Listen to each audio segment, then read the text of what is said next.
The first time I saw the memory, it didn't feel foreign.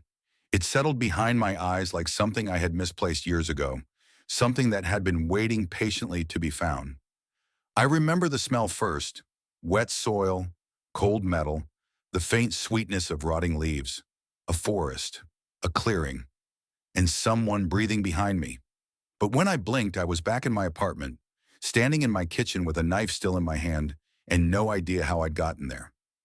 The memory stayed, though, like a stain, like a bruise that didn't belong to me.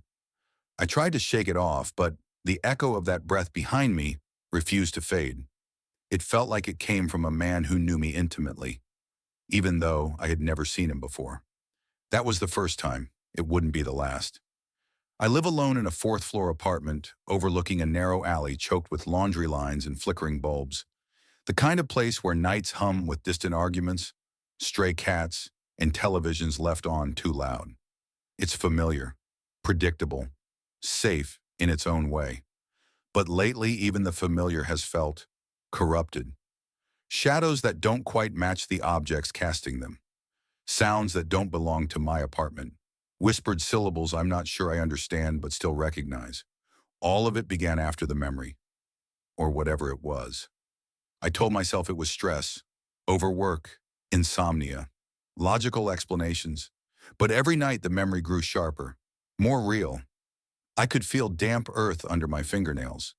I could hear the crack of a branch snapping under someone's weight, and a voice, deep, warm, coaxing, telling me, "Don't look back." Except I always do. It hit me like a wave while I was in the grocery store. One second I was comparing brands of instant coffee. The next, the fluorescent lights flickered, and the world dissolved into fog and moonlight. I was kneeling in the forest again. My hands were tied. My throat was raw from screaming. And the same voice, the man behind me, was whispering in my ear. Not threatening, not angry, almost affectionate. His breath warmed the back of my neck. "You always come back to me." Then a metallic scrape cut through the silence, a shovel dragging across rock. I snapped back into the grocery aisle, gasping like I'd surfaced from deep water. A woman was staring at me, her basket halfway to the floor. I must have looked wild-eyed, feral. I left without buying anything. That night, I barely slept. When I did, I dreamed of a shallow grave. The next memory didn't arrive suddenly. It crept, slow as a draft under a locked door. It started with soft scratching from inside the walls. Not rodents, too rhythmic, too deliberate. Then came footsteps pacing my hallway at night. And then the same whisper from the forest, the same cadence, the same warmth. "You remember him now, don't you?" Except there had never been a him in my life. I pressed my ear to the wall, holding my breath. Something pressed back, a palm, a warm palm. My blood went cold.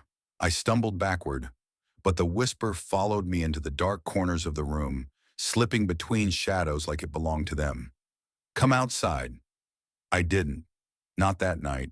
But eventually I broke. It was raining when I finally stepped into the alley.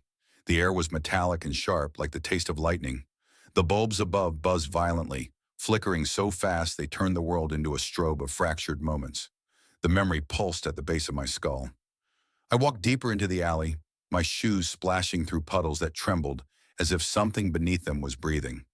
Then the air thickened, heavier, colder.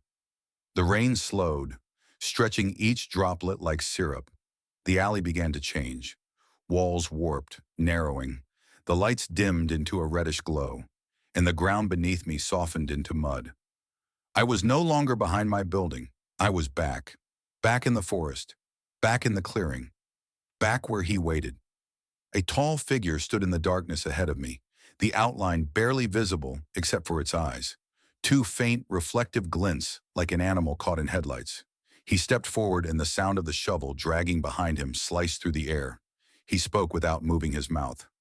"You left something behind." The world snapped back to the alley. No forest, no man. But the wet trail of a dragged object remained behind me, cutting through the puddles. I didn't sleep for 2 days after that. I went to a neurologist, an MRI, a therapist. No one had answers. How do you explain a memory that doesn't belong to you? A man you've never met whispering things only a lover or a captor would say? A forest that feels more like home than your actual home? I started researching. Shared psychosis, ancestral memory, trauma bonds, nothing fit. But then, 3 nights ago, the final memory surfaced. It didn't come in fragments. It came whole. I was standing in the forest holding the shovel, my hands blistered around the wooden handle, dirt smeared across my arms. The moon was bright enough to paint the world in silver. At my feet was a mound of fresh earth. Behind me stood the man. He whispered, "You said you'd forget, and you did, but I didn't." Then he stepped forward and laid his hand on my shoulder. Warm, familiar, and I realized something terrible. The memories weren't someone else's, they were mine. Tonight, as I'm finishing this, someone knocked on my door. 3 soft taps. Slow, patient. The same rhythm he used in the memory before opening the trunk of his car. I haven't looked through the peephole yet. I know what I'll see. A tall figure, a shovel, and eyes that reflect the hallway light like an animal in the forest. He's waited a long time for me to remember, and now he's come to take me back to the place where I buried the truth. The knocking stops. Now I hear breathing, right behind me.